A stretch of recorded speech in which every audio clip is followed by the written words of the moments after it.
Get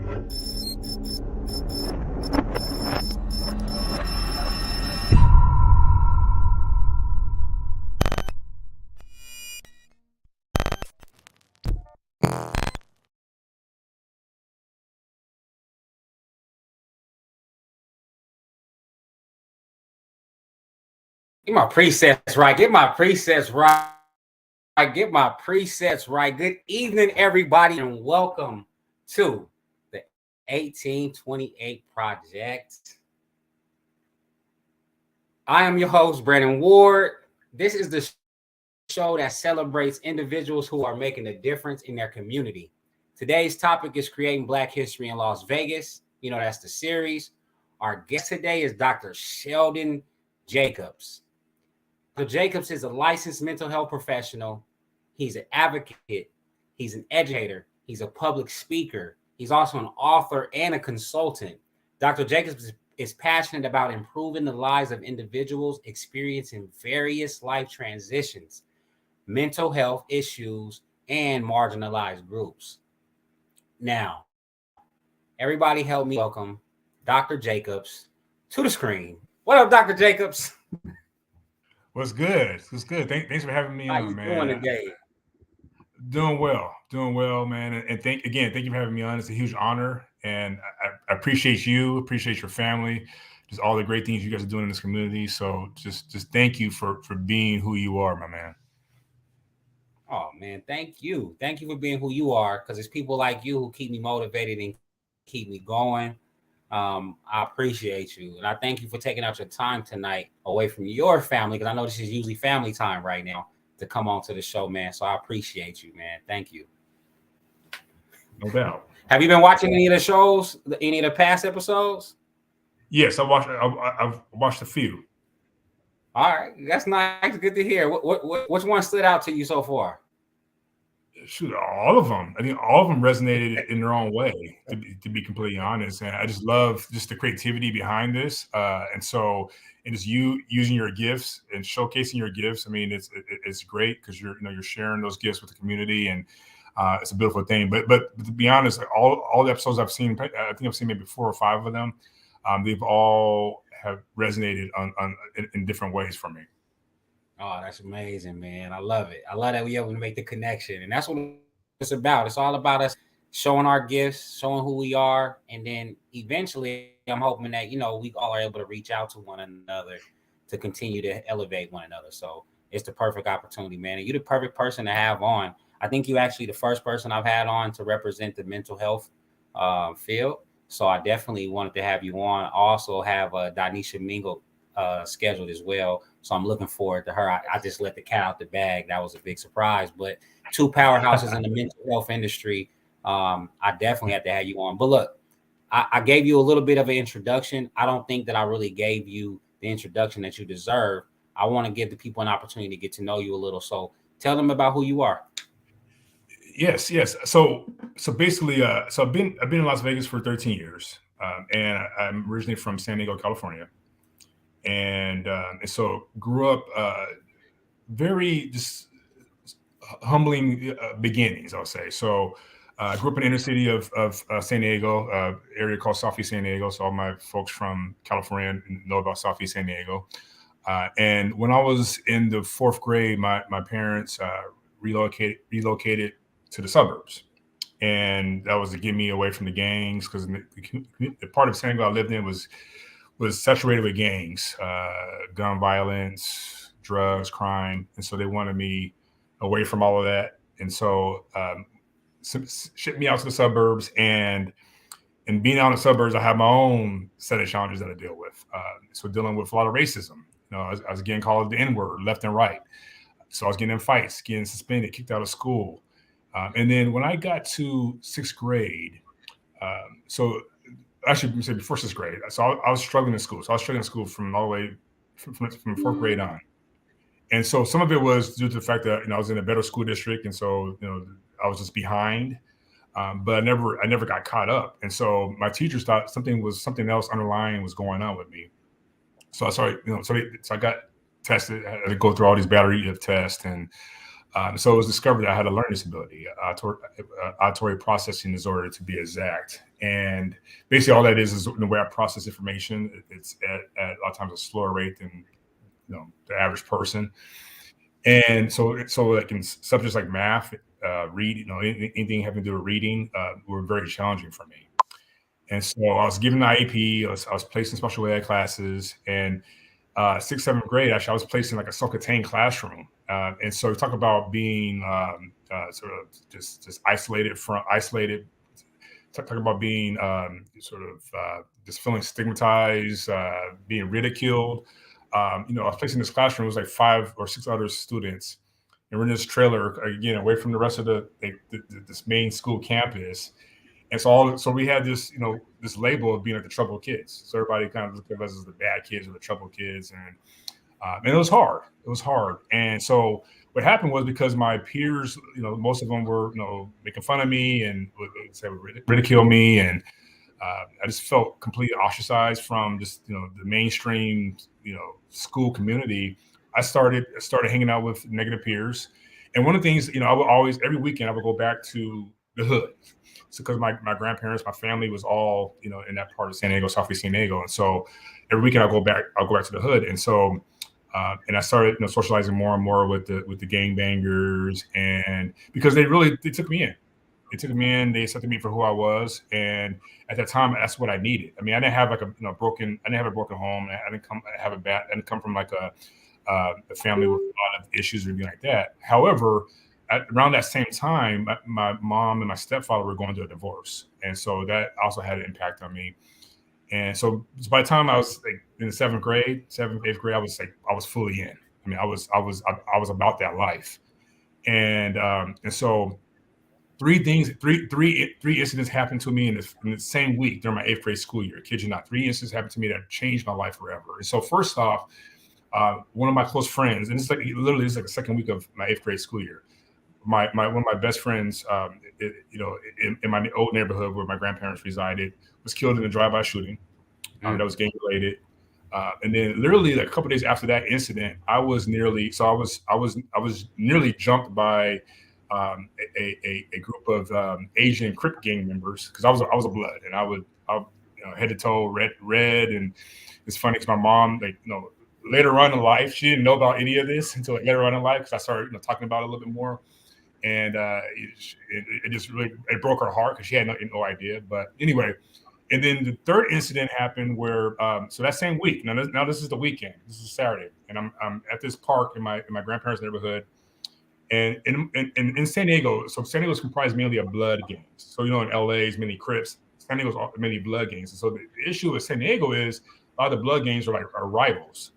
And so in my neighborhood, or my grandparents' neighborhood, we were surrounded by rival gangs. And so a lot of times to get from point A to point B, I have to cross enemy territory. So I'm walking home to my grandparents' house from this park, and this car pulls up beside me. And at first I thought it was somebody I knew. And I stop. I'm looking, and the car was probably maybe 15 feet away from me. And all of a sudden, that window rolls down, and I see a gun pointed at me. Oh, snap. And yeah, and in that moment, I freeze, like like talking about the fight or flight response. Like I froze, and I could see this my life, like this. I could see it play out before me, like I was meeting my fate in that moment.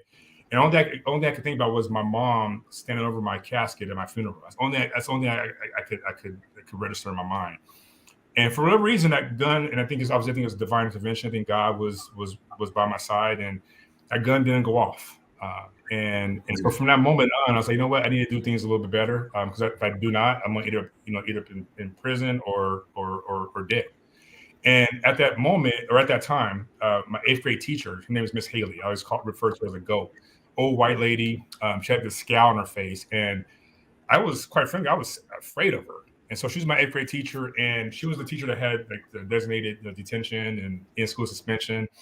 And so literally after that week, and I kid you not, after that week of me nearly getting killed, and then the incident involving my friend, and then the incident with myself getting jumped, and she comes to me and she's like, Sheldon, I'm going to have you stay after school for the rest of the school years so that you can get your grades on track. Because my grades I started off on the wrong foot. My grades were low, and I think she really knew that because like I said, my mom was raising me as a single parent at that moment, and she knew that if I were to walk home to school each day, that I would have all this idle time, and I would likely get caught up, right? And so she made it a point for me to stay after school each day, so to help me improve my grades, and really to instill this confidence in myself, because she saw something in me that I didn't see in myself at that time, and it was powerful, and that's really how things change for me. I'm not here today without her, and obviously I think obviously I know that God put her in my life, and He spoke to her in that moment when I needed her the most, and so yeah, so here I am, and then just went on to high school, went on to college, and the crazy thing was when I was in middle school, a lot of my teachers, a lot of school administrators, they didn't think I was even going to graduate from high school, because not only because of my learning disability, but because of just the trouble that I was involved in, and the choices I was making. And so my mom would come home crying, like after my IEP meetings, and at first she wouldn't tell me what was going on. And then eventually she told me, she said, yeah, your teachers and some of the school administrators didn't think that you would even graduate from high school. And they would question me in terms of why did I, and this is again going back to the racism, like they would question her as to why did you move to this school district, because he's bringing down our test scores. They'll say things like this to my mom in my IEP. So Wow. Whoa. Whoa. I didn't know all of that, man. I didn't know you went through that. yeah, I didn't yeah. know you was around here swooping. I had no idea. I'm a Cali boy, so I know both sides of it. But I had no idea. And that's interesting because usually a person goes through something as a child, and then it kind of shapes them and create a path for their future. And I know as we continue to talk, we're probably gonna be able to make the. So usually this question is, what's something that many people don't know about you? All of that stuff, I'm pretty sure people don't know about you. So you can answer that, or you can give us a fun fact about you. I'll add to that, because I want to share something. I think this is timely, especially considering the climate that we're in today. And so again, I was talking about just how kind of living in two different worlds. So growing up in the hood, and then relocating to the suburbs and going to school with like the white kids and kids that are privileged. And so in middle school, I played soccer. I played club soccer. I was really good at soccer, and one of my biggest regrets in life, I think if I would have continued to play soccer, I probably would have been playing. I probably played in a few World Cups. That's the talent that I had at that time. And so, but I wanted to be cool, and I thought playing soccer wasn't cool, because I was going through this cool phase. I was kind of involved in the gang stuff, and so I was like, I can't be playing soccer. So I quit cold turkey in 8th grade. I quit. I said, I'm not playing soccer anymore. And so, but one of my goalies on one of my club soccer teams, so he was this white kid, and his dad was actually one of my club soccer coaches. And so I get to high school, and he turns into like this full-fledged skinhead. And so we had a lot of white supremacy gangs, in the community where I grew up in San Diego.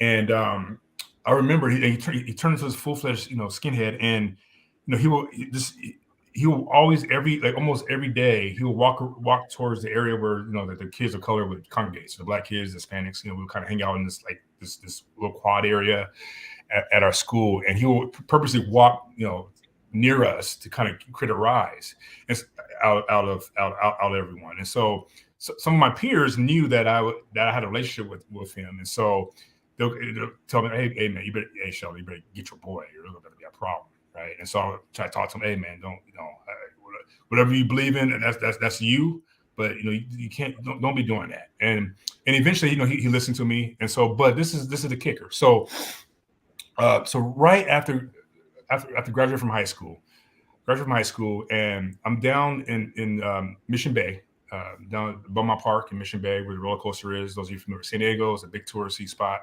So I'm down there hanging out with a couple of peers of mine. It was 4 of us total, all of us, young black young men, getting ready to go to college, and so my three peers, they didn't go to the same high school as me. They all went to different high schools. So we're just hanging out, and all of a sudden I see this group of skinheads, about 6 or 7 of them, walking towards us. And I know a skinhead, I can tell how they dress. They dress a certain way, and so I can tell a skinhead from very far away.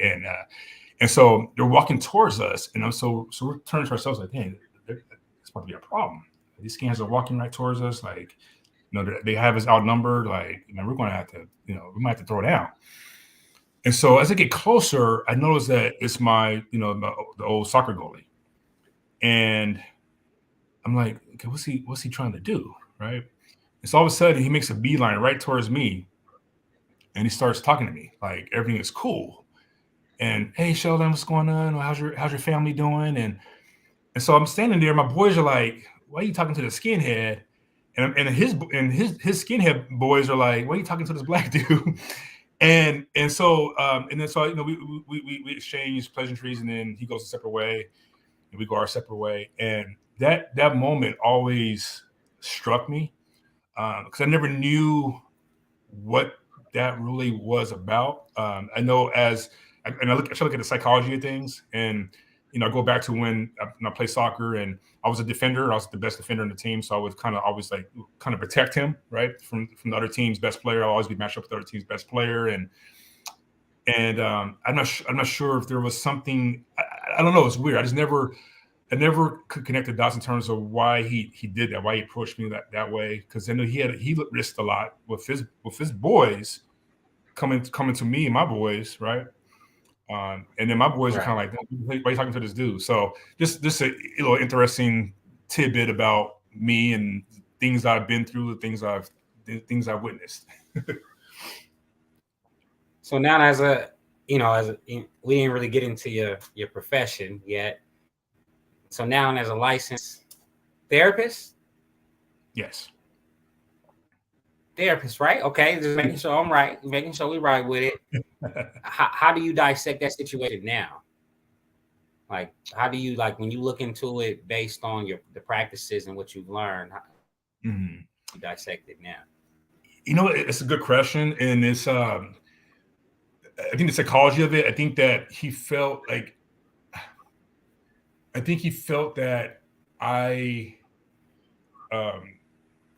it's like he didn't see color with me because I protected him. Playing soccer, I was a defender, and I was always matched up against the best player's offensive player, and so and I was good at what I did. So I very seldomly let a goal get past me or let somebody score on me, which meant hardly ever anybody scoring on him. And so I think that there was something about that piece, the protection. I was like he saw me as like having his back. And obviously we had a relationship, we're teammates, so we had a relationship there. I had a relationship with his family, his dad, because his dad was a coach. So that's about as far as I get with that, psychologically.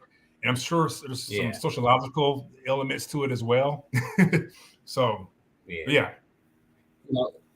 To me, relationships are just so important. I think people just have to realize how powerful they are. Mm-hmm. And they go so far, such a long way. You just think about it. For somebody to be able to depend upon you at a time of need, it's a lesson to be able to be that. And you never know how you were there for him during you guys' interaction, especially as a teammate. On the team, we battle together. Mm-hmm. As we battle together, we got the same enemies. And as we got the same enemies, now, I think it's hard for you to just turn that off. And it's different. If you see a rival, you feel totally different. Right. Approach them totally different. It's just a mindset. It's like just a team player. I guess you're just a athlete who's just a great athlete, and you're out there just playing the game.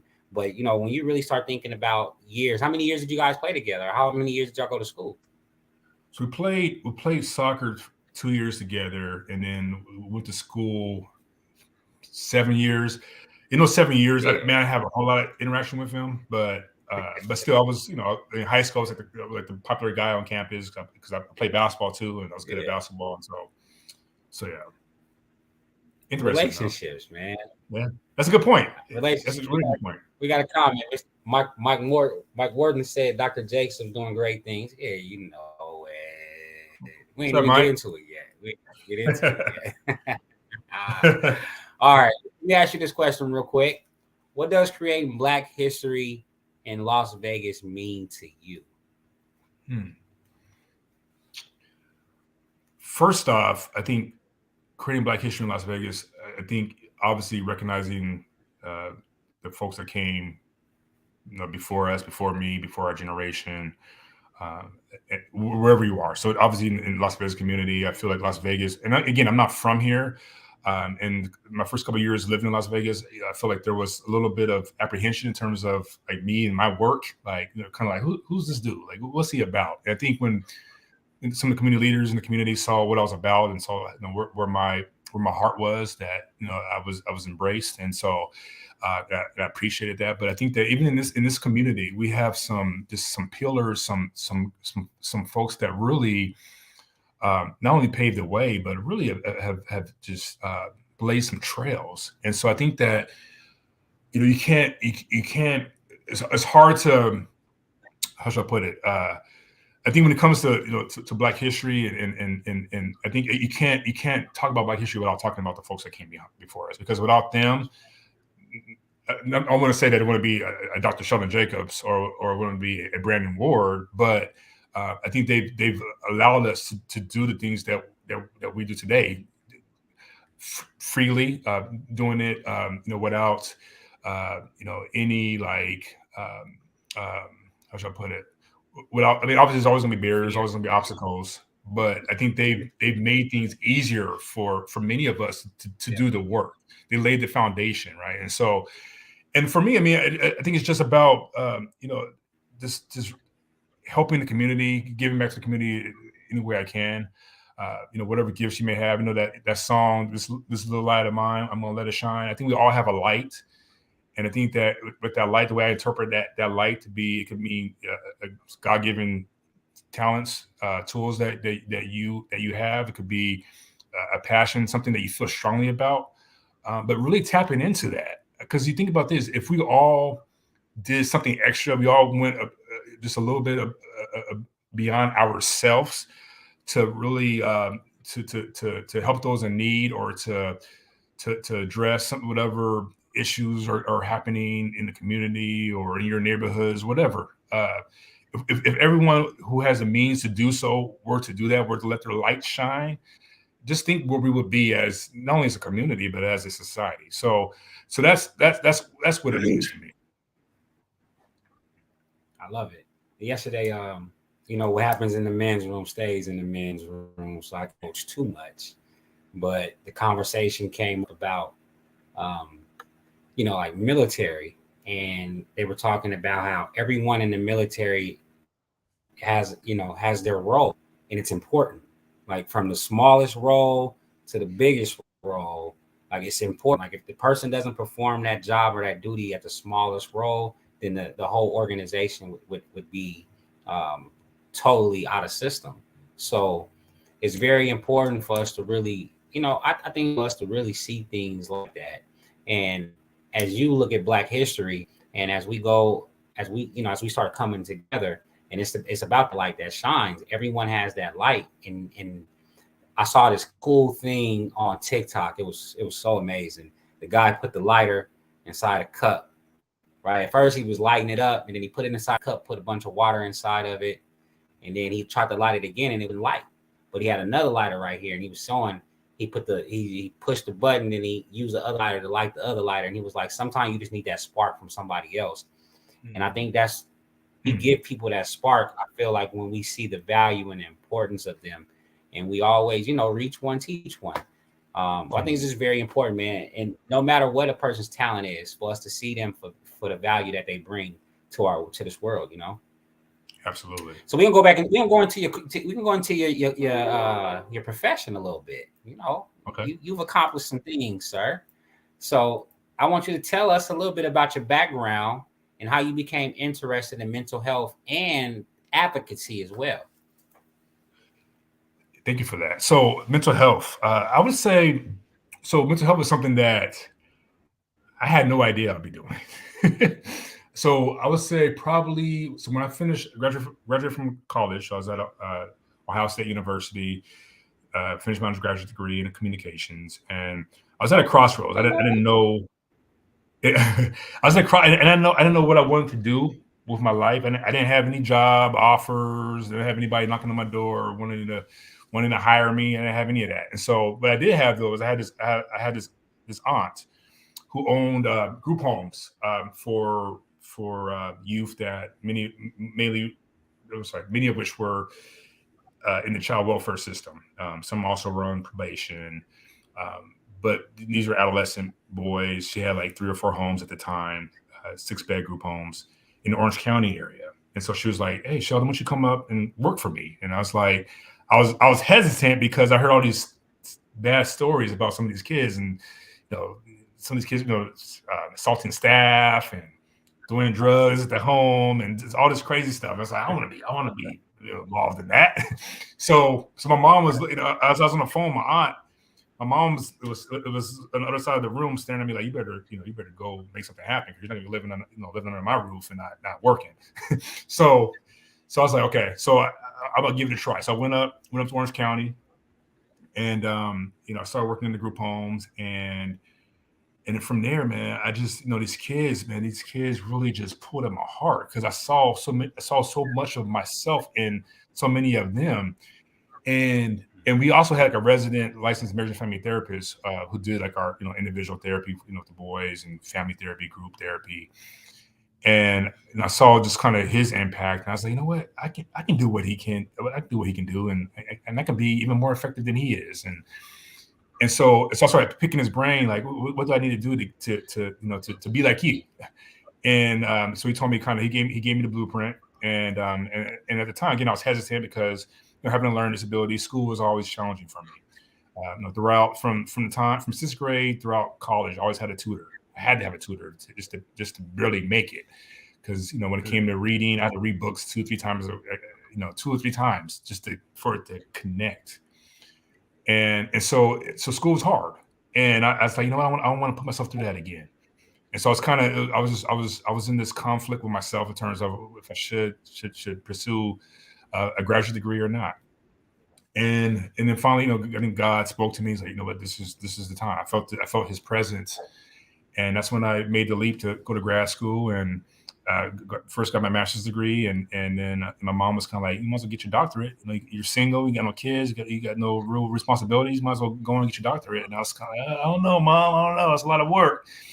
And then I just said, you know what, put my head down. I'm gonna go do it. I prayed about it, and just made it happen, and so got my graduate degree. And that was another challenge for me as well, because a lot of people don't know about this either, Brandon. And that is, so just the day before I was getting ready to walk across the stage to receive my doctorate degree. And keep in mind, I'm the first male in my family to even go to college. And so here I am getting ready to get my doctorate degree. And a few weeks leading up to that, made a stupid choice. Probably one of the worst choices I ever made in my entire life. I felt this pressure to graduate. I had family coming in from all over the country to be there for this moment, and I was getting a little bit. I wasn't where I needed to be with my dissertation, and so I cut a corner. I plagiarized a part of my dissertation, and my dissertation committee found out about this the night before I was supposed to graduate. Kid you not. So I get a phone call from my dissertation chair.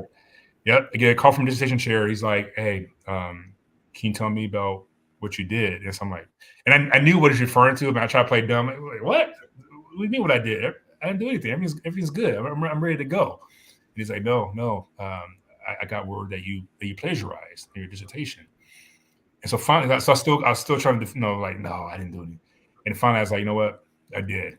And that was probably the hardest. That was probably the lowest moment of my life. And I've had some low moments. That was absolutely the lowest moment of my life. I had to tell my mom. What happened. I had to look her in the eye and tell her what I did.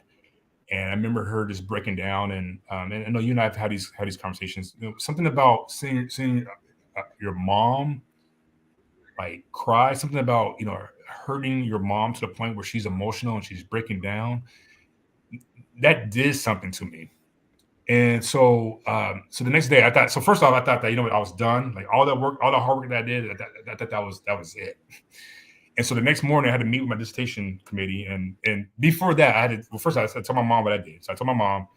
My mom had to tell my family like I'm not going to be graduating. And she, and so it was just like I said, a very low moment. And then that morning, I had to meet with my dissertation committee and we talked. I told them about what I did, why I did it, and it was really a moment of introspection. I really had to like just look in the mirror and say, okay, what led to me making this poor choice? And I started looking back over the past few months, even the past year, and what I found was in my program, one of my closest friends, took her life, and I never really processed that, never really dealt with that loss. And so the trauma from that loss, I think it really had an impact on me. And again, after she passed away, I stopped doing the things that I normally did. So I stopped going to church. I stopped really taking care of myself. I wasn't going to the gym as much. I was trying to put all of this. I was trying to handle this burden by myself, and I lost my sense of self in the process. And so God has a great way of of humbling us, and he humbled me in that moment. And so I was, by the grace of God, I was able to get another chance at school. The dean. I had to meet with the dean of the school and tell them about happening. The good thing I had going for myself was first off, taking accountability. So for all those listening out there, taking accountability goes a long way. So taking accountability, and also I had a good standing as a student. I was a top student in my class.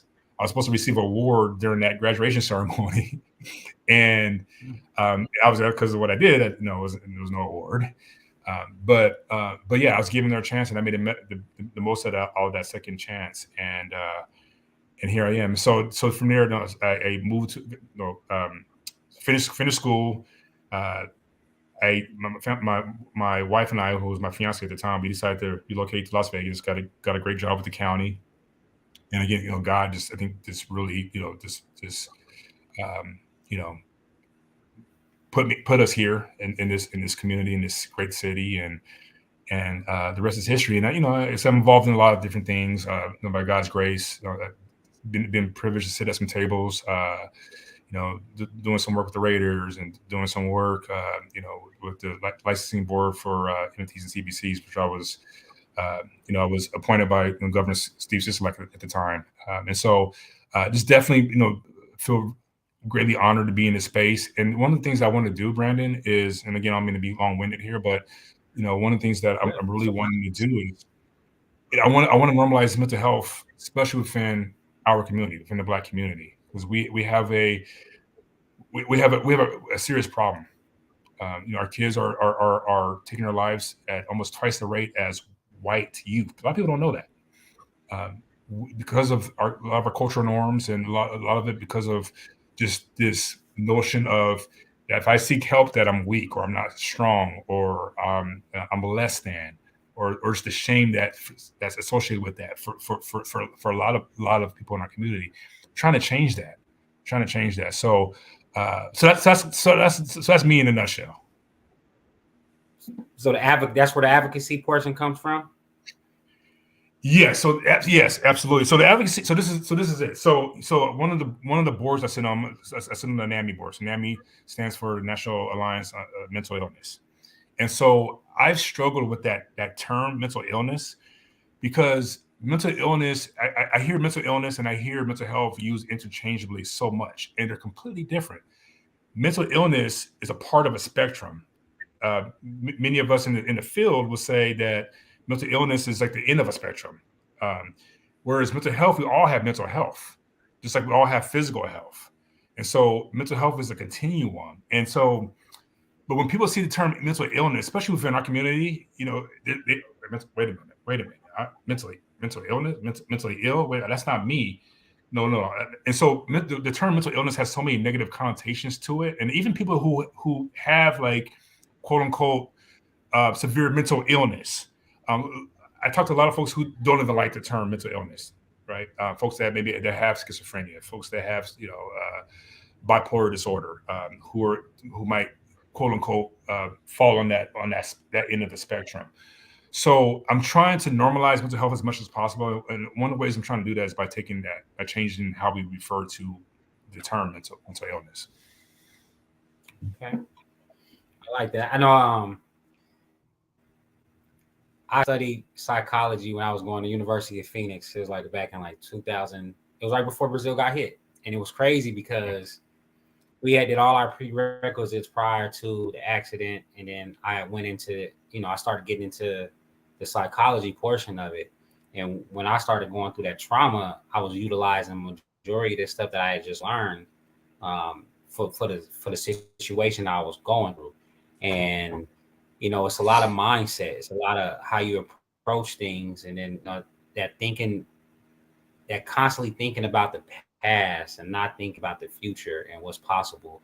Um, and once I learned how to get control of those thought processes, it really helped me out a lot, and it really did improve my mental health. Just thinking about the trauma or thinking about why I was the victim every day, it was just putting me down a road that was just causing me to really just to start depreciate, man. And it's crazy because your mind is so powerful. You won't eat, right? You just neglect yourself like you don't care. I was talking to somebody the other day. He said, "I forgot. I just forgot about everything." It wasn't that I forgot about everything. He said, "I didn't care about anything." So I think it's Wow. very commendable for you to bring that up. And my thing is when I started studying mental health, I started realizing that, yeah, this is what we're experiencing in our community. Like we're forced into a depression, we're forced into stress, and now you got to figure out how can you survive that portion of it. I didn't know that was why people were so violent. I didn't know that like relationships while you have so many separated husbands and wives. I had no idea. But can be tied down to some mental type depression. It can be tied to some type of stress, in which that if you don't take care of that, it can turn into a illness. But Absolutely. I'm not a doctor. I'm not a No, therapist or a no, everything doctor. you I said just is right on point. Yeah, no, everything you said is so right what are on some of point, the Brandon. challenges? What are some of the challenges that you face in your work, and how do you overcome them? One thing I know is the stigma. Black people don't want to go see a therapist, but I think that with the advocacy, people are becoming more acceptable to it. What are some of the other challenges as well? I would say just even for, gender. There's not a lot of males in this space, and so there's not a lot of males in this space. And so one of the things I've been trying to do is, you know, create more workforce, like workforce development. In terms of getting more people of color in this space for sure, but also more males. I did create a coalition about 6 years ago. Uh, for that very reason, I've been with that coalition. I gathered some of my closest colleagues that are of color, and one of the things we would do is go into the schools, go into the high schools, go into the community colleges, go to UNLV and talk about the field of mental health and just what the career looks like, and really kind of spreading that knowledge. But so I'll say so that's a big one, and the other one too is I'll say for a while, and again, it's one of those things where for a while, like early on when I was doing started doing media, people would, why is he on TV all the time? Like, why is he doing this? Why is he doing that? And people try to make it about me. It's never been about me. I don't like being on TV. I don't like social media. I just got on social media when the pandemic hit. I mean, I've always had a LinkedIn account, but I just had to open a Facebook page when the pandemic hit. People I went to school with thought I was dead because they had no way of getting in contact with me because I almost like I didn't exist because I wasn't on the internet or I wasn't. And so kind of so dealing with that, right? This black man with a doctorate degree, uh, you know, sitting on all these prestigious boards on TV, in the newspaper. I think some people had a hard time with that early on, and I'm sure there's some folks out there that struggle with that. But it's about the community. it's never from day one. It's never been about me. And those who know me best will say, I mean, I put myself out there. I've done some very radical things to spread awareness. And I did the homeless thing a couple was that about 4 years ago now. Man, time goes by so fast. I went undercover as a homeless man in downtown Las Vegas. There was no gain for me. I mean, I could have lost my life. There was a guy going around killing random homeless people at the time, and that should you refer to the term unsheltered, and that's the new term. So anybody calling me like, after this, but yeah, I put myself out there because I wanted to get the word out that this is what it's like, to be homeless, and we have to do a better job of not only respecting those our brothers and sisters that are out there on the streets, but also doing what we can to support them. That's what that was about. And so it's interesting how people are, and I've learned that no matter what you do, you're going to have haters. I feel like the more haters you have, that means that you're doing something right. And so, but at first it was kind of a tough pill to swallow because I'm out here I'm doing the work. I'm out here in the community on the front lines, trying to better my community, trying to help my community any way I can. And I got people, saying these negative things about me. And so I've learned to tune that out and just to keep pushing forward because it's all at the end of the day is always about the mission. Yeah, I love the advocacy portion of it. Getting the word out, normalizing the conversation. I know that many forums that I've been in now, whether it's the men's room or whether it's a conversation that I had with Shondell and Sean Torrey, it always comes up mental health, and I always ask how do you how do you keep up with your mental health? And I don't even have that in here. I definitely want to ask you right now. I know I seen you do some running. I know I seen you in the gym. I think you told me you do some meditating as well. I know we talked, but let's give people some input on how they can handle their mental health. Absolutely. So I will say the first thing is a lot of times, and this is kind of like just our natural proclivity to want to utilize our coping tools or to seek support when we're in crisis or when the roof on the house is burning down, right? And so one of the things that I tell people all the time is it's important to use your coping tools proactively. And when I say coping tools, finding different tools, different things that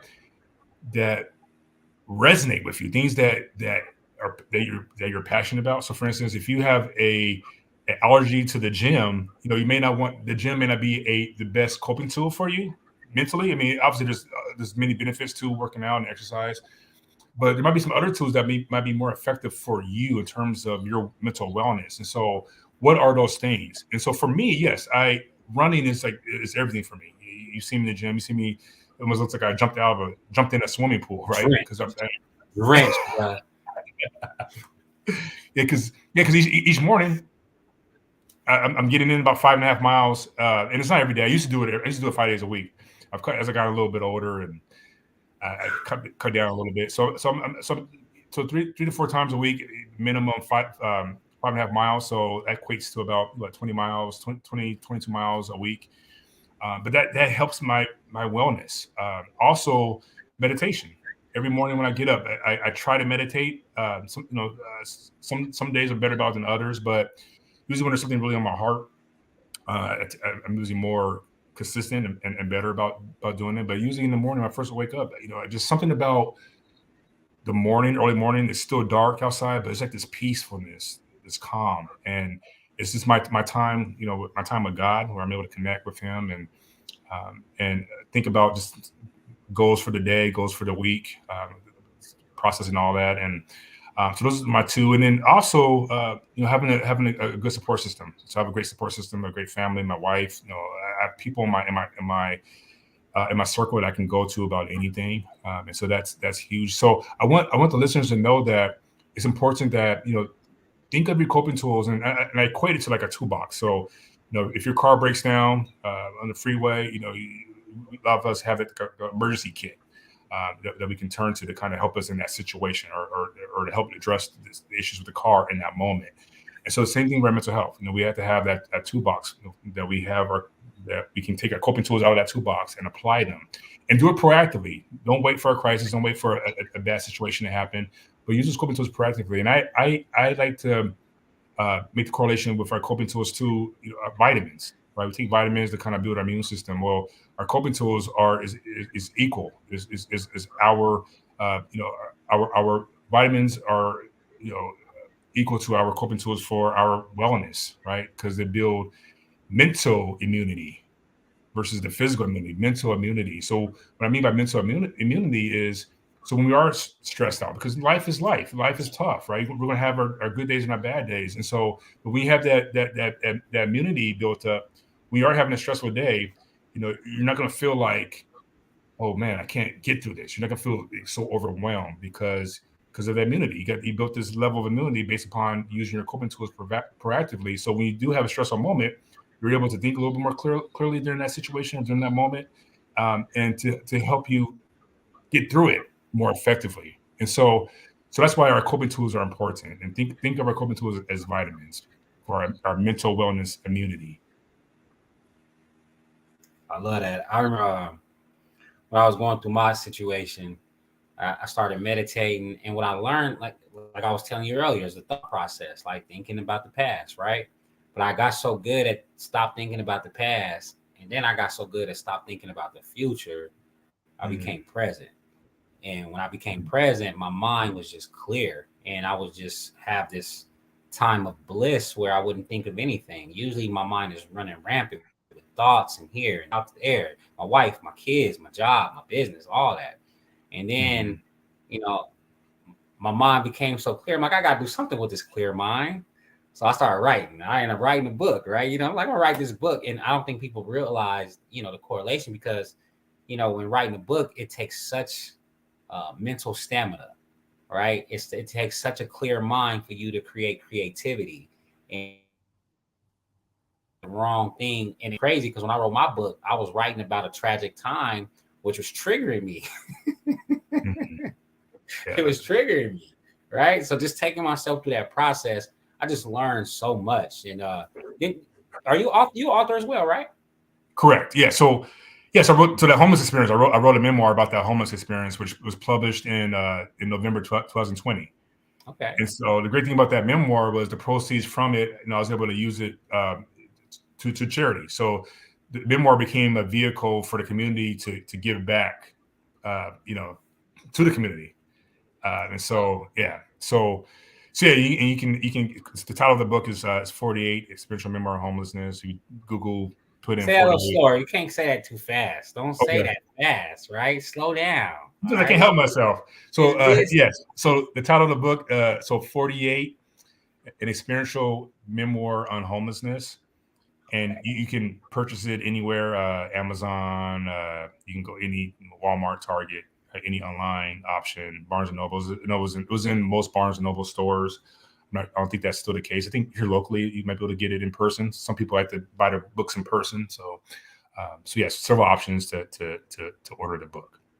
I'll be sure to get one, and you're gonna sign it for me, brother. I'm gonna need you to sign that thing. I got you. I got you all day, every day. You know that.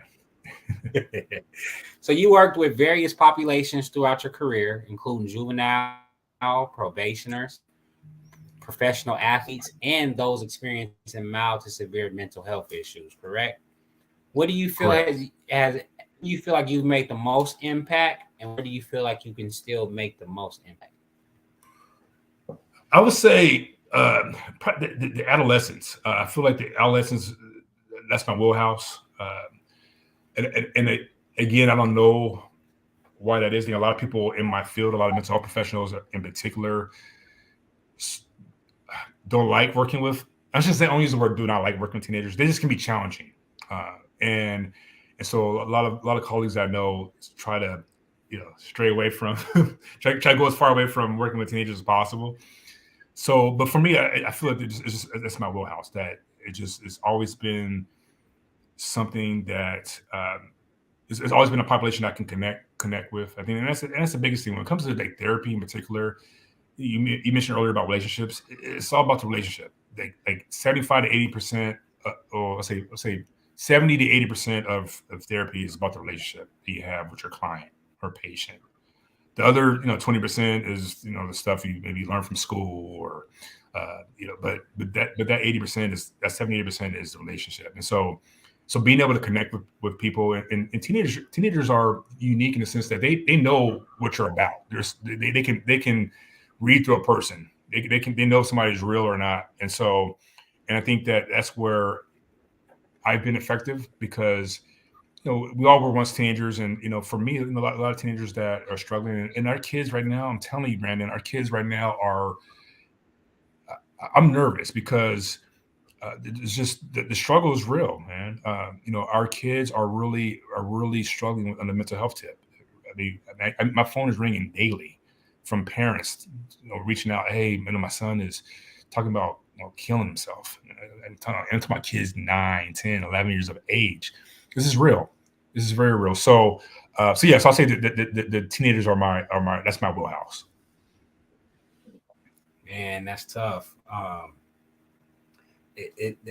Just that fact alone is tough, knowing that kids are talking like that. And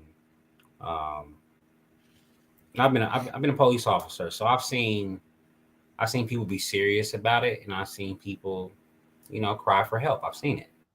Mm. I mean, I watched it. Guy had no intentions. Um, it's a tough cookie, tough pill to swallow. I love what you said also about that with your clients. And connecting better. That connection truly does matter. And we don't realize that within that book work, the studying, is there a time where they teach you in psychology how to connect with your client? No, a Like lot of that things that that relatability, they teach you that? Kind of like no, teaching, right? They don't teach teachers how to connect with kids and how to relate to them. Like they teach them how to be teachers. Like it's Mr. and Miss. And if you don't call them Mr. or Miss, they'll check you. Try calling a teacher Mhm, by their first name, they will check you, right? It's kind of like a mhm. doctor. It's like try calling a doctor by his first name. He's gonna check you, right?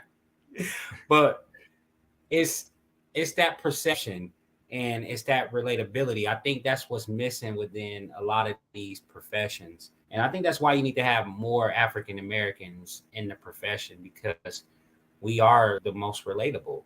I just feel like if you can look past whatever propaganda and you can respect us for who we are, especially intelligent men like you, I think it could be so effective because we can relate to the children. And it's not that we're immature, it's just that we know how to go back and be a child and have fun, right? We know how to go down to our knee and connect with a child from eye level. Like we understand that. We know what that feels like when a person does that.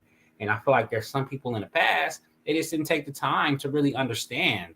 It's like I'm gonna talk over you, I'll talk down to you. I'm gonna help you, but then I'm gonna tell you what to do, and you need to do what I say. It's just not the best approach for people, especially when you got different personalities. Some people are direct, some people are reserved, some people are conscientious. So I think you really do got to take the time to get to know your client. Now, my therapist that I have now, I just started going to therapy this year. Thank God, I'm so proud of myself for going. Um, but we took the first week just to get to know one another. Mhm, That was the first meeting. The second week it mhm, was even getting to know more about my situation. And then after he learned so much, then he was able to give me some feedback, the feedback that I needed. And I think it was the right approach because if he would have just mhm, told me what to do out the gate, I wouldn't have been receptive to it. mhm. Absolutely, absolutely. And that, And that was my this is long something. way answer. Oh no, no, not at all. It's a good point you make. I just want to mention that you're absolutely right. I think you were talking about relationships, right? And being able to connect. And you look at this in all sectors. So like I'm a sports fanatic, and so I study some of like the great coaches and how they're able to relate to different personalities and different people from different backgrounds.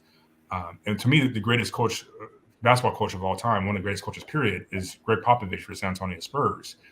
His ability to connect with with his players on so many different levels, so many different backgrounds, and get the best out of them And it's you can think about a coach working with these multimillion dollar athletes.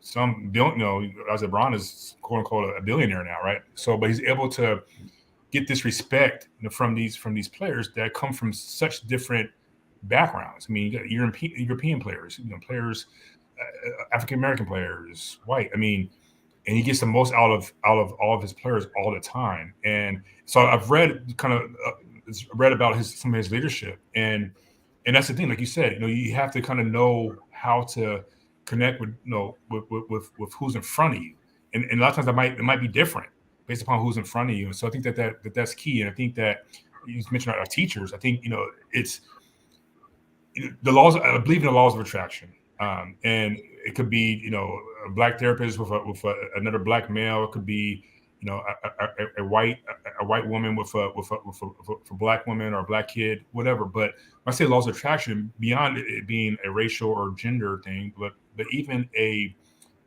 connectivity thing, right? So being able to connect and what that looks like. My eighth grade teacher, Miss Haley, she's this old white lady with a scowl on her face, and she was able to connect with me on a level that nobody has ever been able to do. And that changed my life, changed the trajectory of my life, right? And so just because she went the extra mile to say, you know what, this is what you need, and this is what you're going to do, but not doing saying it forcefully, just saying, you know what, your grades are. I think that if you were to stay after school with me, I think it would help you, and that's what it did. So That's beautiful. We need more people like that, man. That's what we need. People who willing to take that time, see it. It's crazy how majority of the stories when you hear people say like, "How'd you get into doing what you're doing?" Somebody was like, "Yeah, this person told me I would be good at that, and I tried it, and I was amazing at it." He's seeing that potential. So shout out to Miss Haley. Have you reached out to Miss Haley since?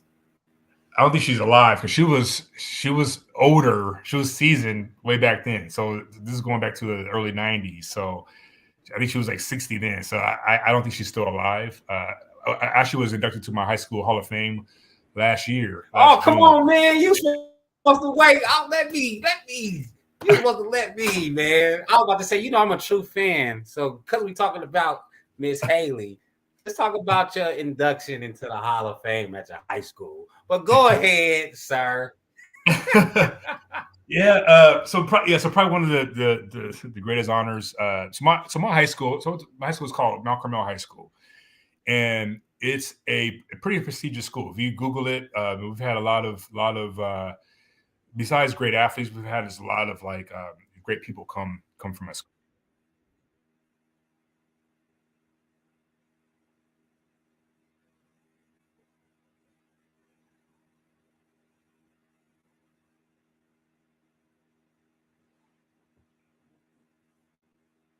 They dropped the connection. Where you at, Dr. Sheldon?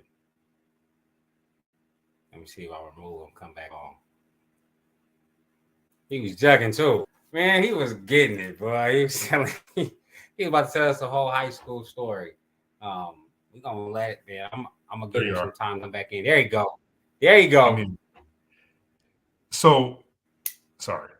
So so my high school they have three categories. So the category it's athletics, achievement, and contribution. So usually contribution is for like the teachers or staff that done great things. And then we have the athletics category, and then we have the achievement category. So the achievement category is probably it's not too many students that have gone in through achievement. And so my school I think has been around since I think it was like 1978. So you think about I want to say the numbers. I think it was like close to 100,000 students have graduated from my high school over the years, and I think something only like maybe 40, 50 people are in the Hall of Fame. It's something they started doing about 3 or 4 years ago, this Hall of Fame. And so one of maybe 40 people that's been inducted, and then one of, I think, maybe 7 or 8 under achievement.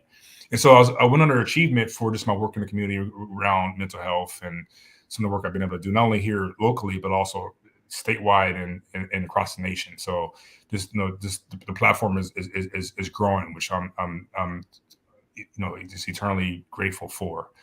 Uh, and so So last June I went back to my school, and I haven't been back to that community for, it's been about close to 20 years. And so before the Hall of Fame ceremony, the day before, I made it a point. So, you know what? Let me go back to campus and let me connect with the students. And so I, reached out ahead of time, and I was like, you know what? I want to talk to the students and just see where they're at. And so I was able to do that. And couple students reached out to me afterwards, and just who have been struggling with mental health related things, and so being able to kind of form these relationships with some of them, and it was just a blessing. It's that whole weekend. It was a blessing to see some of my old teachers, the old basketball coaches. One of my mentors which was another one of my former soccer coaches. He's a well-known federal judge now in San Diego, but he came, and he was another man that when I All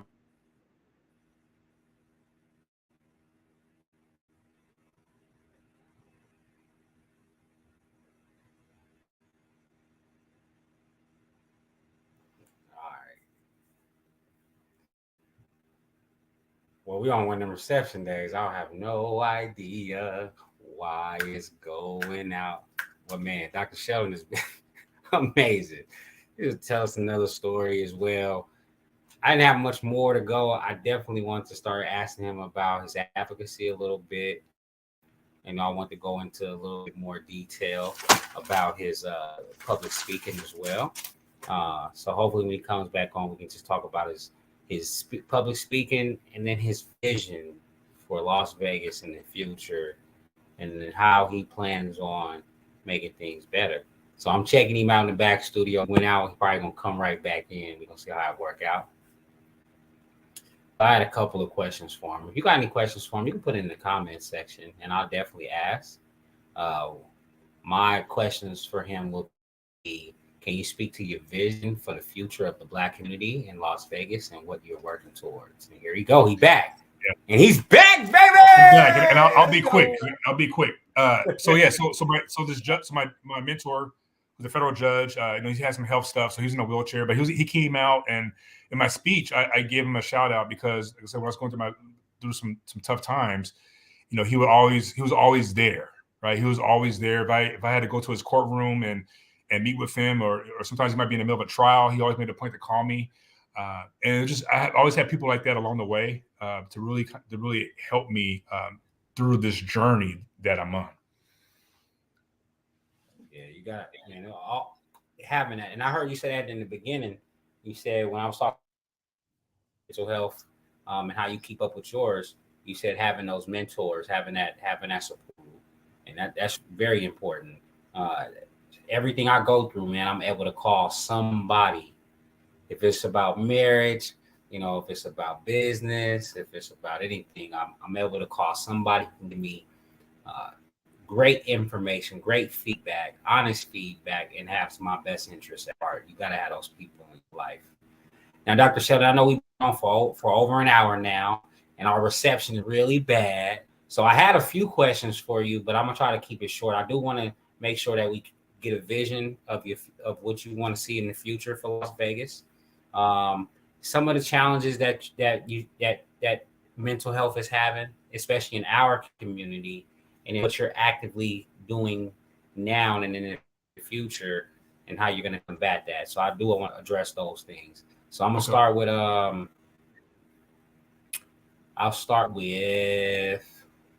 right, let's talk about this one. Can you speak to your vision for the future of the Black community of Las Vegas and what you're doing and working towards it? So vision. So I'll say the vision for the Black community here in Las Vegas is, I think, us continuing to build together. I think, and myself included, putting myself, in different spaces that maybe I haven't been privy to before, or just really trying to connect with individuals and various entities that I haven't been, for whatever reason, that I haven't been able to do in the past. I think that, historically, I've noticed that we had this inclination to work in silos. So a lot of people working in silos, and And I think we need to be working together to do the work together, because there's so many people in this community that are doing tremendous things. So I think that's my vision. Number one is, how can we build together? I think the men's room, and shout out to Sean Torrey and his team. That was amazing. And that, I mean, just the power in that room. Hopefully, that, and I've heard some discussion around, taking what's happening in the men's room and putting it into action, right? And that's great, because that's what we're all about. I think we're all about action, and we'll have different ways of being about that action. And so just that's a great space. And I think that we need to continue to build on that and support the Sean Torreys of the world, the Brandon Wards of the world. I can go on and on, because there's so much talent in this community. And so one of the things that I've been pretty outspoken about, and at times kind of frustrated about, is I feel like we don't move the way we move sometimes. Like, and like I said, sometimes I know you got to kind of sit back and assess the situation, assess things before you move, and I get that. But I feel like right now we're in a unique space. I think our kids, our babies, they need us more than ever. There's so many crises, not only within mental health, but across the board, right? Our education system.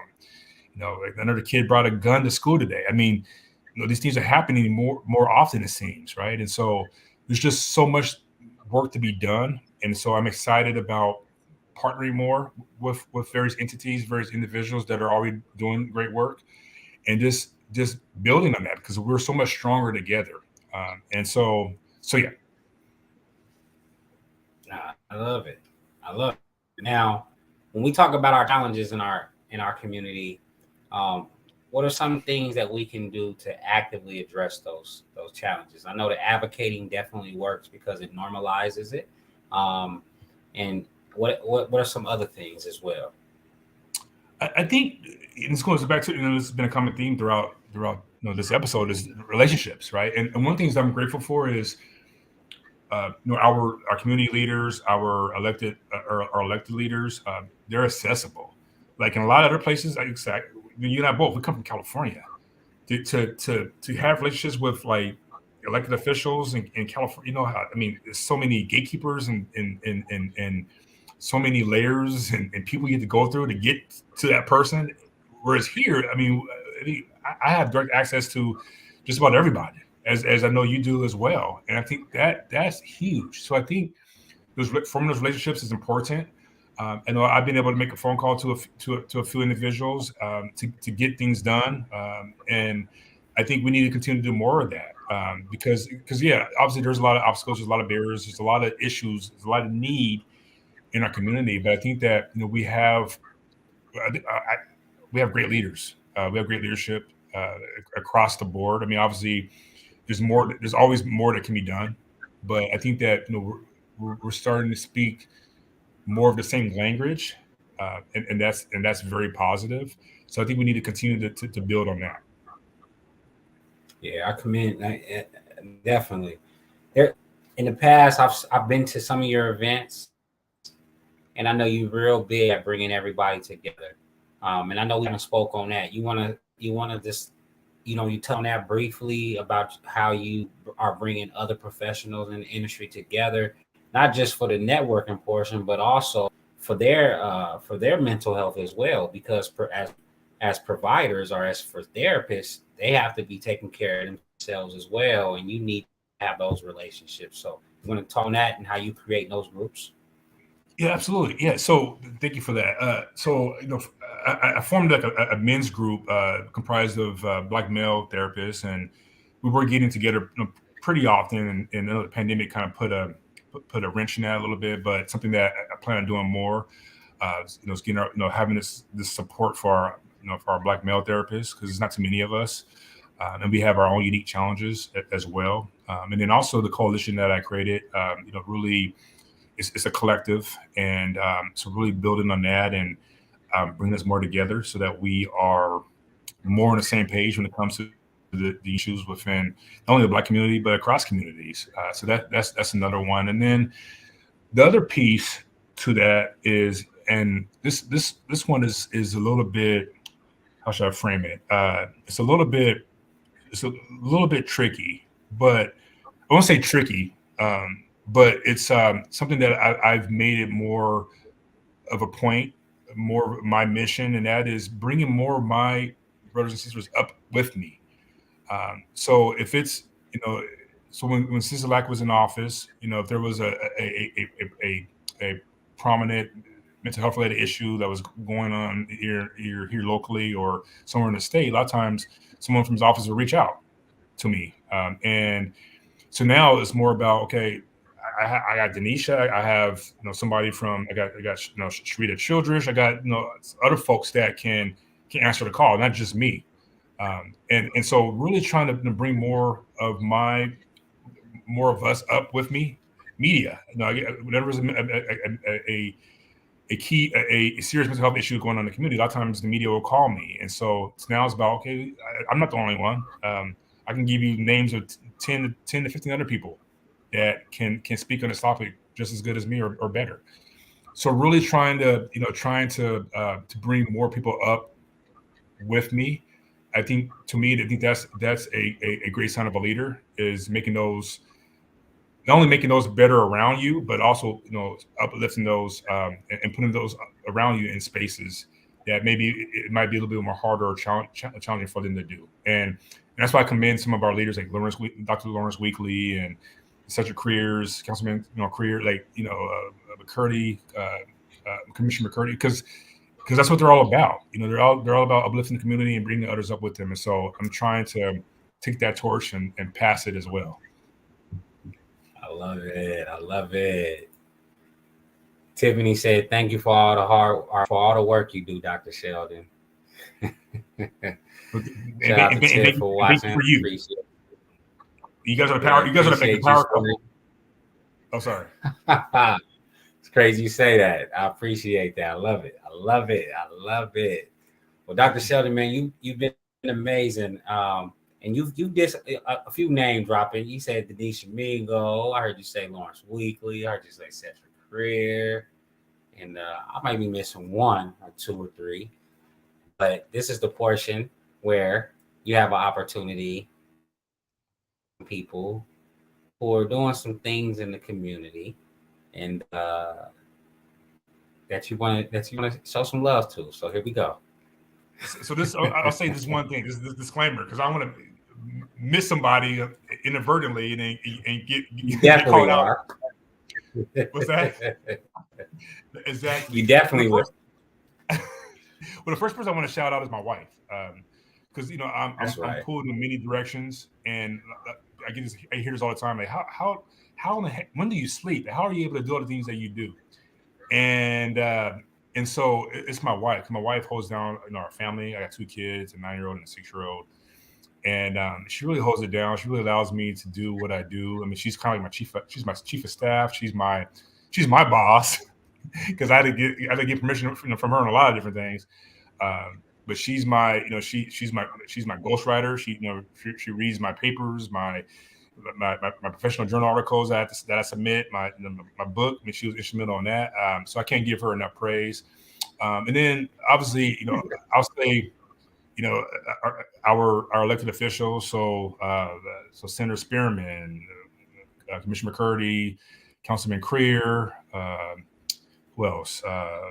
Obviously, AG Aaron Ford, Dr. Lawrence Weekly. He's been very instrumental in my career. Dr. Tiffany Tyler Gardner. I mean, I can go on and on. Denisha Mingo's, the work that she's doing. Sharita Childress, the work she's doing down at Nehemiah Ministries, creating that wellness ministry she has there. I mean, I can go on and on, Brandon. Minister Sanders, Sean Torrey. There's so many folks that are doing just God's work in this community. So I salute all of you. I've missed you. Just know that you're in my heart. I commend you for all the work you're doing.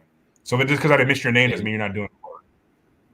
Yeah, you definitely gonna have plenty of opportunities. And, you name some heavy hitters we have so much, and that was the reason why I started this show. I'm like, I just don't think people understand how big the pocket is. It's big. Like it's a lot of talent. It's a lot of amazing people. It's some people that's in business. It's some people that's in politics. It's some people in health. It's some people in athletics. It's some people in the schools. It's some teachers, mentors. Everybody's playing their role, and it goes back to us talking about being like a military. Everyone has their role, and as long as everyone stays in their lane and plays their role, we're gonna be straight. Greg DeVille was just talking about this on his show on 702.5. He was talking about staying in your lane. Once you know what your lane is, and then the thing is, it's okay for us to have a little bit of competition because competition makes us better. It makes us bring a different performance, right? A different A game. Let me get the comments real quick. Oh, there go Tiff again. Tiff said, yes, teamwork makes the dream work. I love hearing this. Shout out to Mrs. Jacobs. Oh, yeah. Yeah, that was all that acknowledgement. You was acknowledged. That was some great acknowledgement. He's talking about when you was talking about your rap guy. Oh, Yeah, that's when you was talking about your wife. Tiffany love when you give acknowledgement to the wife always. So shout out to Tiff. Definitely for being on. I didn't think you would be on, so I appreciate you for being on tonight. All right, Dr. Jacobs, I got one more question for you. okay. One more. Um, so for any young person coming up uh, who may be in special education, they may feel as if they don't belong there and they want to do more. Um, I know we didn't really talk about that transition from special education into college. Um, so I definitely want you just to touch on that, on how you was able just to make that transition, and then if you can finish up the message by telling them how they can also be a stable in their community, a leader in their community, an advocate for what they believe in. Go ahead. Sure. So I'll say, so that I think that the high school to college transition, or whoever, if you're going to high school to workforce, whatever your journey is, I think that's a very uh, critical juncture in mostly everyone's life. That high school to what happens next. You're going from being a teenager to a young adult. And so I think that if there's any conflict within that developmental step, it can be very challenging. And so for me, throughout high school, I had a great, so I had a tutor, um, and I had some teachers that were very supportive, that really helped me with that transition. Because for me, I learned that I had to, because the way I learned differently. So I knew that there's certain things I had to do in order to be successful. And so one of those things was, I had to have a tutor, and I had to take that experience seriously, because if I didn't, that it would impact me academically. And so I think for any young person out there, I think it's very important that when it comes to navigating those waters, in terms of, when I say waters, meaning that transition, that you do have a support team around you, and a support team that's going to call you out when you're not doing what you need to do, that's honest, as well as that's supportive. I think that's key. And that was everything to me. That's what helped me. My family, my mom has been just tremendous throughout my journey. So shout out to my mom as well.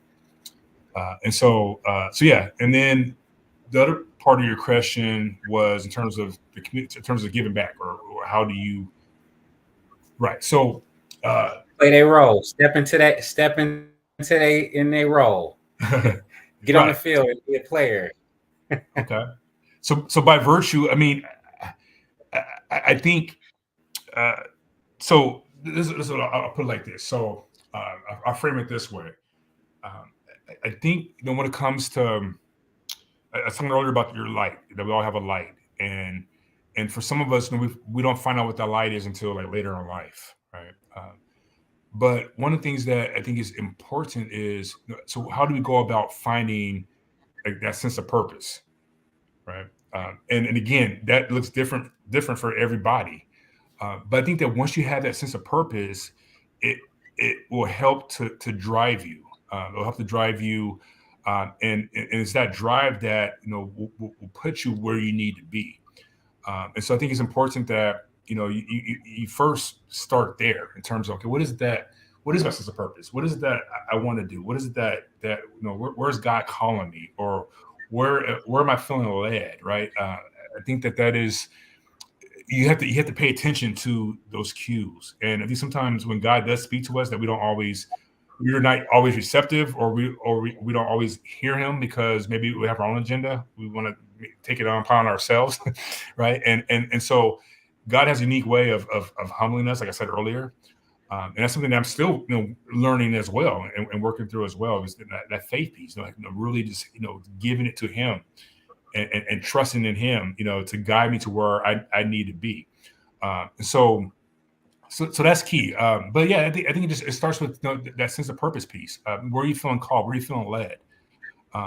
And kind of going from there. I love it. Now, you just sparked a question in my mind, and I've been wanting to ask a therapist or a psychologist this for so long. When you're with a client and they have no belief in anything, like a higher power, is it much more difficult to help that patient than it would be for anybody else who is a believer? That's a good question. Good question. Not necessarily. And I'll give a case in point. So and kind of preface this way, I'm gonna use my in-laws as an example. So my mother-in-law. Well, let's just say my mother-in-law. Say a little lower. So my stop it. So right. No, but my wife's mother's side of the family, a lot of them aren't believers. So she has a sister and a brother who do not believe. And her mom is kind of on the fence, and her stepfather also is not a believer. And great people. We have conversations all the time. Well, I don't say all the time, but we have conversations from time to time about spirituality, what that means, what that looks like. And so I think that, really, again, meeting people where they are, if it's through that, in that space, if it's whatever the space might be, I think it's key that we meet people where they are. Because I'm not one to judge. I'm not one to put my own beliefs, or first my own beliefs, on somebody else, right? So it really is meeting where they are, and really just having that conversation. Like, what do you turn to when you're struggling? Like, what does that look like for you? Do you take that burden all on yourself? Because that must be very difficult for you to take it all on yourself. So those are the conversations I tend to have with clients that aren't believers, or maybe are a little maybe just fragile in their faith, if you will. And so, but again, it goes back to meeting people where they are, and that's really what I stand on when it comes to my work. Is even my mental health advocacy work is really meeting people where they are and doing it in creative ways. All right. Man, I love it. Now, Sheldon, I thank you for your time tonight. I know that you're a motivational speaker, so I want to give you an opportunity to give these people some words of encouragement prior to your departure this evening. Yeah, certainly. I'll say this. I'll leave with this quick story. So there's this two youth grew up together. So a Black youth and Hispanic youth. They've known each other since the age of 5. The Hispanic youth is blind, and so the Black youth, always question, like, how come you're always so happy? You're blind. So one moment, they're both about 13, 14 years of age, and the Hispanic youth finally answered that question. He always would just sort of not answer it, and so this one moment he answered the question, and he looked at the Black youth and said, I'm always happy because When I see light, that gives me hope. And when there's hope, I feel like I can do anything. And so I think together, we can do anything. And if we continue to work together, we'll continue to bring more hope to our community. I love it. So what can we do?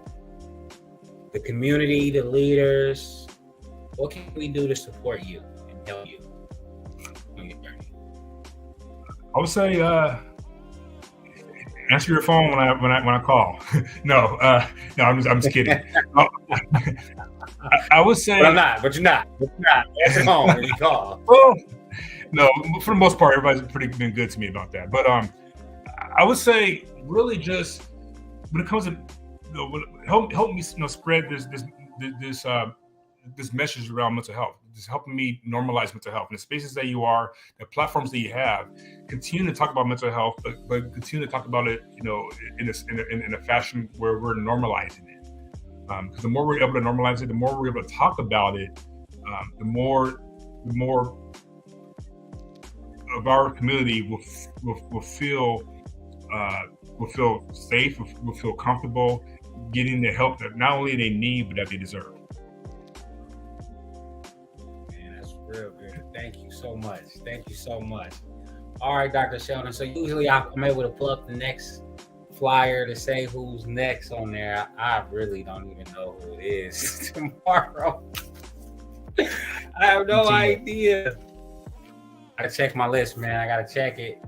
I know they had a protest today over at CCSD. Yes. So we, a lot of people are attending that tonight. I wish I would have been there, but I want to thank you so much for joining us tonight, giving us some information about your journey that you're doing. I thank you so much. I think there's so many things that we weren't even able to cover tonight, but I think it's a great introduction to those who don't know you. And I think that for those who do know you, I think it's just, clarification, it's validation. They know, everybody see what you're doing in these streets, man.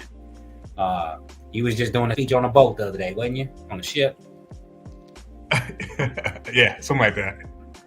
It was something like that. You doing a speech. I saw you, man, presenting. So I just want to tell you, I thank you. I appreciate you. I love you, brother. And if you ever need anything from me, you call me, support, whatever it may be, I'm here for you.